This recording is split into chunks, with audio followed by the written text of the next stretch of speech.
Olá, pessoas, tudo bem?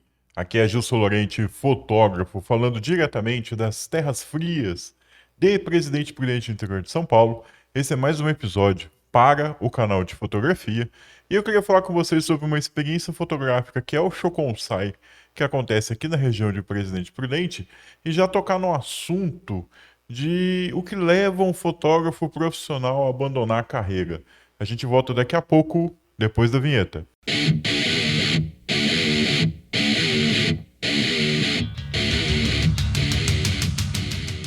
Então, pessoas, para quem não sabe, eu moro aqui no Pontal do Paranapanema, quase ali divisa com Mato Grosso, um pouquinho divisa com o Paraná. E aqui a gente tem uma cidade chamada Álvares Machado, é uma cidade vizinha, e acontece uma coisa muito bacana lá no mês de julho. No mês de julho acontece o Shokonsai. O Shokonsai é uma festa, uma comemoração da comunidade nipônica. A gente teve uma grande migração de japoneses aqui para a região. Eles se estabeleceram na cidade de Álvares Machado e acontece uma comemoração em homenagem aos antepassados, em homenagem aos mortos. E tem uma coisa aqui em Álvares Machado que só tem no estado de São Paulo e alguns dizem que é o único no mundo, que é um cemitério japonês. É chamado Ohaka. Dizem que é o único cemitério japonês fora do Japão. Tá aqui, do lado da minha cidade. E uma vez por ano, no primeiro domingo de julho, acontece o Shokonsai, que é uma comemoração. Essa comemoração acontece há mais de 100 anos. E a primeira vez que eu fotografei essa comemoração foi há uns 20 anos atrás, mais ou menos. Então tem uns 20 anos que eu conheço a festa, tem uns 20 anos que a gente vai até lá para fotografar. Enquanto eu tô falando, tá aparecendo algumas fotos aqui. Normalmente, né, quando eu comecei a fotografar o Shokonsai, o dia começava com uma cerimônia budista, tem um templo budista no meio do cemitério. O cemitério é numa colina, né, então você tem que subir uma estradinha até o templo budista. O dia começava com essa comemoração e durante o dia a gente tinha apresentações de dança, apresentações de karaokê, apresentações de taiko, que eu adoro taiko, acho que é uma coisa muito bacana. E enquanto essas apresentações iam acontecendo, tinha algumas barracas que vendiam comida tradicional japonesa e no final do dia, que era a hora ali mais esperada da comemoração, acontecia a cerimônia das velas. O que é a cerimônia das velas? A partir das 5 horas da tarde, eles começam a acender uma vela em cada túmulo. Então, às 6 horas, pensando assim, ó, julho, 6 horas da tarde, já está bem escuro aqui na região. Então, às 6 horas da tarde, quando o sol já está ali na linha do horizonte se pondo, todas as velas estão acesas e normalmente rendem fotos muito bacanas, né? Porque o segredo da fotografia noturna, né? Porque a gente considera a fotografia noturna como uma categoria de fotografia. O segredo da fotografia noturna e o que torna ela mais difícil do que outros tipos de fotografia é que você tem que aproveitar esse final do dia, né? Quando o céu ainda tem um pouco de luz, aquela luz azulada do final do dia que a gente chama de hora azul, né? E capturar as luzes da cidade, as luzes daquilo que você quer capturar na fotografia noturna. Por que que é difícil? Porque você sai geralmente para fazer uma foto só, né? Não tem como você fazer uma foto num ponto da cidade, se locomover para outro ponto da cidade e você ainda ter aquela luz azulada do finzinho do dia, que é uma coisa que dura 15 minutos. 15, 20 minutos no máximo. Então, essa que é a grande dificuldade da fotografia noturna, aquela fotografia que é a mais bonita. Você não entende por que algumas fotografias noturnas são mais bonitas que as outras. Observa, é a hora azul, a blue hour, né? Que você pega as luzes noturnas, as luzes da cidade, caindo com aquele último resquício de luz do sol no céu. Uma cena belíssima, né? Era uma cena extremamente calma, extremamente, como eu diria, né? É uma cena de reflexão, a cerimônia das velas. E acontece, e tem uma coisa que o pessoal fala, né, na propaganda do Shokansai, dos organizadores do Shokansai, que dizem que em mais de 100 anos, que são 105 anos que o Shokansai é celebrado aqui, nunca choveu. Tá, isso se explica. Porque o inverno aqui no Oeste Paulista é um inverno seco. Então, em julho não é um mês que chove. Mas, segundo eles, em 105 anos nunca choveu no dia do Chokonsai e nunca teve, aí sim é um pouco mais complicado, nunca teve uma ventania que impossibilitasse acender todas as velas durante a cerimônia das velas. E lembrando que são 700, se eu não me engano, 700 túmulos no cemitério japonês, então são 700 velas. E teve alguns anos que eu fui fotografar o Chokonsai que durante o dia, né? Normalmente a gente chega de manhã, passa o dia lá vendo tudo o que aconteceu e fotografa a cerimônia das velas à noite. Em todos esses anos, algumas vezes estava uma ventania extremamente forte, eu pensando, nossa, será que esse ano vai quebrar a tradição? Mas quando chegava perto das 5 horas da tarde, 6 horas da tarde, essa ventania sempre passava. Não vou entrar em discussões se é ou não uma coisa espiritual ou não. Fiquei uns anos sem fotografar o Chokonsai e quando eu chego lá esse ano, decidi ir esse ano, levei a minha esposa pela primeira vez no Chokonsai, porque ela não é de Presidente Prudente, e desde que eu casei com ela, a gente nunca tinha ido ao Chokonsai. Levei lá e eu levei um susto, porque pelo que eu fiquei sabendo, nos últimos 3 anos, a organização transformou o Chokonsai, que era uma coisa pequenininha, em um mega evento gastronômico. Chegamos lá, cara, devia ter umas 50 barracas de venda de comida japonesa dos mais variados tipos e tinha muita gente, muita gente. Uma coisa que eu não estava acostumado no Chokonsai é ver uma quantidade absurda de pessoas lá. Sempre eram poucas pessoas que visitavam o local, até porque não tinha muita infraestrutura. Então o pessoal investiu pesado lá no cemitério, na parte turística, criou-se estandes gigantescos para acomodar, né, a venda dessas comidas e se transformou num mega evento aqui na região. Eu fico feliz pelo lado das pessoas estarem conhecendo o local, que é muito legal, que é muito interessante. Porém, eu fico triste porque na cerimônia das velas, cara, uma coisa extremamente tranquila, extremamente, como eu falei pra vocês, contemplativa. Agora não, cara, tem uma gigantesca quantidade de pessoas correndo entre os túmulos, fazendo selfie, tirando foto. Mesmo assim, a gente conseguiu fazer algumas imagens bem interessantes. Tá rodando, né, as imagens enquanto eu tô conversando. E eu tenho um carinho especial pelo Chokonsai, que em 2010, 15 anos atrás, foi a primeira vez que eu ministrei um curso de fotografia voltado para a construção de ensaios fotográficos. Qual que era o nosso objetivo? Registrar o Chokonsai com o olhar do ensaio fotográfico, né? Aquele olhar da unidade formal e da unidade temática. Então, em 2010, eu consegui que a Oficina Cultural de Presidente Prudente, que era ligada à Secretaria de Cultura do Estado de São Paulo, bancasse um workshop de produção de ensaio fotográfico, cujo objetivo era, ao final, registrar o Chokonsai dentro das normas da construção do ensaio fotográfico. Então tá aqui a foto da turma que participou, né? A gente teve, foi um workshop gigantesco, cara. 30 horas de workshop. É, 30 horas para um curso da oficina cultural era muita coisa.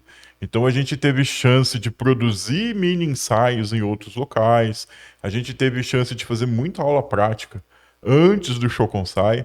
E a gente teve a oportunidade de se encontrar depois do Chokonsai, ver as fotos produzidas, rolou uma mini exposição. Foi muito bacana, cara. Foi muito interessante.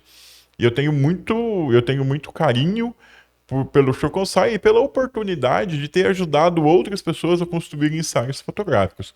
Aliás, foi o primeiro curso online que eu coloquei à venda lá na Hotmart, né? Como construir ensaio fotográfico, fotografia como arte, fotografia fine art. Se você quer entrar nesse mundo maluco, tem link aqui embaixo para os cursos online que eu vendo lá no Hotmart, que é o que mantém esse canal, que é o que mantém, né, a evolução tecnológica desse canal sempre. E a segunda parte do que eu quero falar para vocês é que eu encontrei muitos fotógrafos nesse Shokonsai. Pessoas que foram minhas alunas, pessoas que são colegas, né, de profissão, pessoas que em algum momento passaram pela minha vida, ou que eu aprendi, ou que eu aprendi com elas, ou que elas aprenderam comigo. E eu conversei com algumas dessas pessoas. E eu fiquei muito assustado que vários deles que eram fotógrafos profissionais simplesmente falaram para mim: olha, eu abandonei a profissão, tô trabalhando CLT, ó, tô trabalhando. Tem um que estava trabalhando numa distribuição de refrigerante, tem outro que estava trabalhando no supermercado, tem outro que estava fazendo trabalhos para uma empresa de divulgação, mas era CLT também. E eu comecei a pensar, né? Comecei a ter uma reflexão sobre isso, porque a minha esposa foi fotógrafa de gestante e criança por mais de 10 anos, 15 anos até.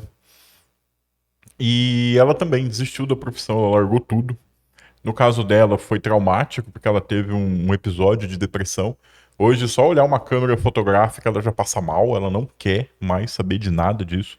Mas eu comecei a conversar com essas pessoas, pessoas que estavam lá fotografando, né? Eu gosto de dividir, né? A gente tem dois tipos de profissionais de fotografia.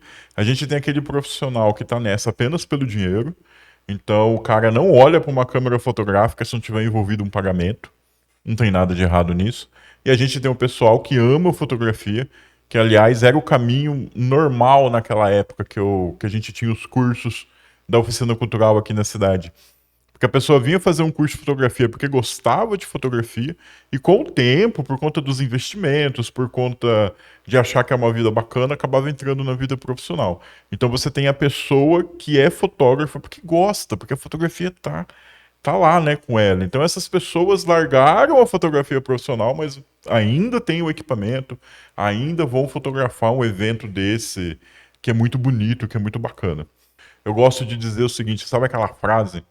Trabalhe com algo que você goste, você nunca vai trabalhar, é mentira. Trabalhe com algo que você goste e você vai parar de gostar daquela coisa. Porque, por mais que seja interessante, são obrigações, né? A gente tem obrigações.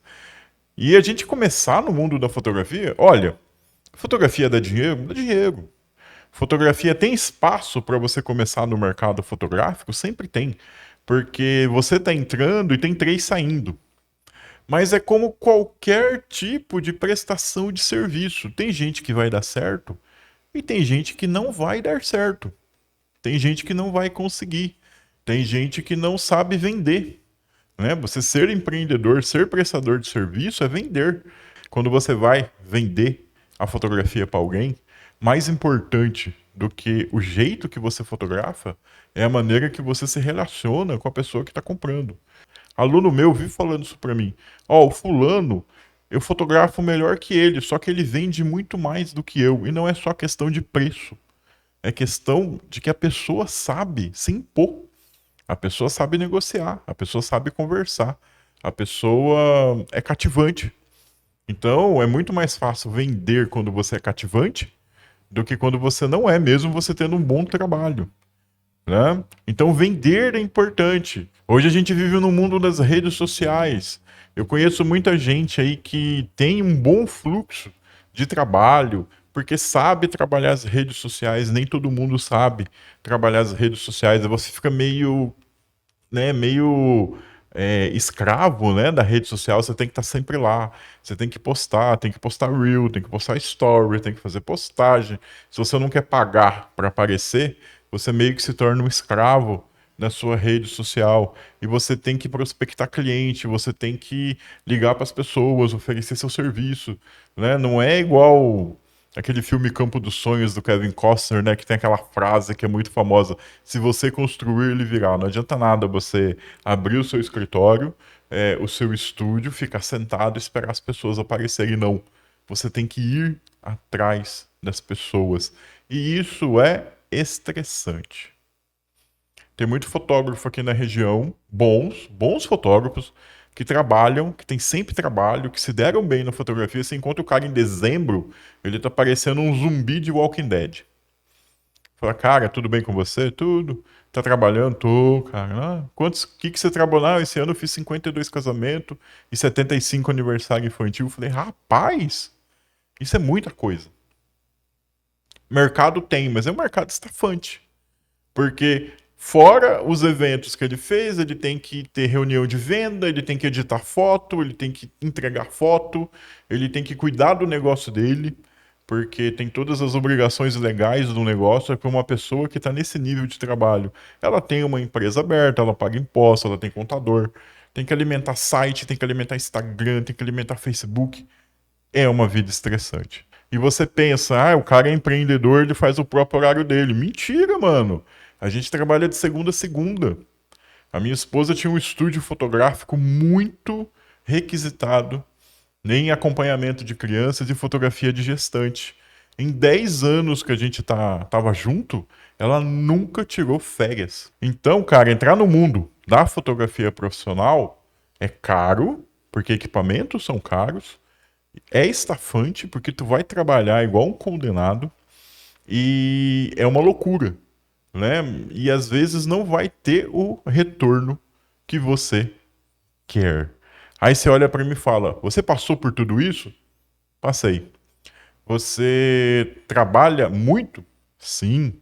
Você está cansado? Toda semana. Você vai largar essa vida de fotógrafo profissional? Não. Eu continuo trabalhando como fotógrafo profissional porque eu amo a fotografia.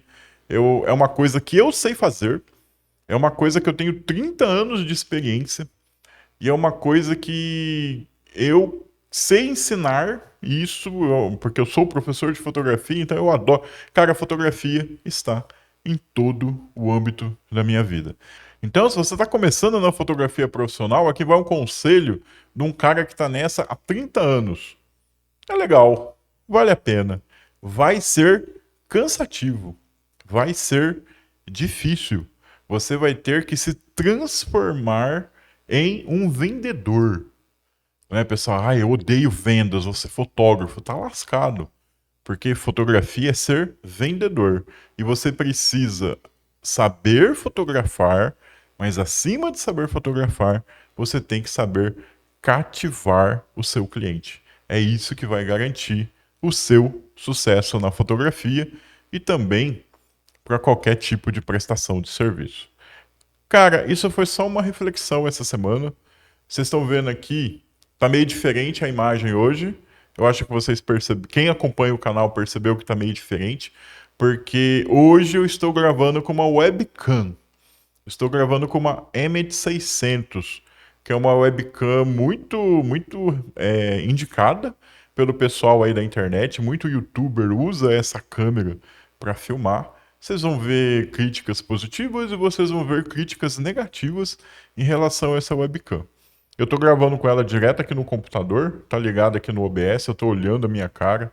Eu gostei da luz, estou usando a mesma iluminação, no mesmo lugar, no mesmo microfone e tal, eu só mudei a webcam. Ela é um pouco mais aberta do que a minha lente 24mm, mas, sei lá, vou editar o vídeo e, se ficar bacana, vai ser a próxima câmera que a gente vai usar aqui no canal, porque eu tô querendo diminuir drasticamente o peso das coisas que eu levo para gravar um vídeo aqui pro canal. A gente se encontra semana que vem ou antes. Tem um assunto aí que eu acho que não vai dar para esperar até semana que vem. Talvez eu publique um novo vídeo no sábado. Então a gente se encontra no próximo vídeo aqui no canal.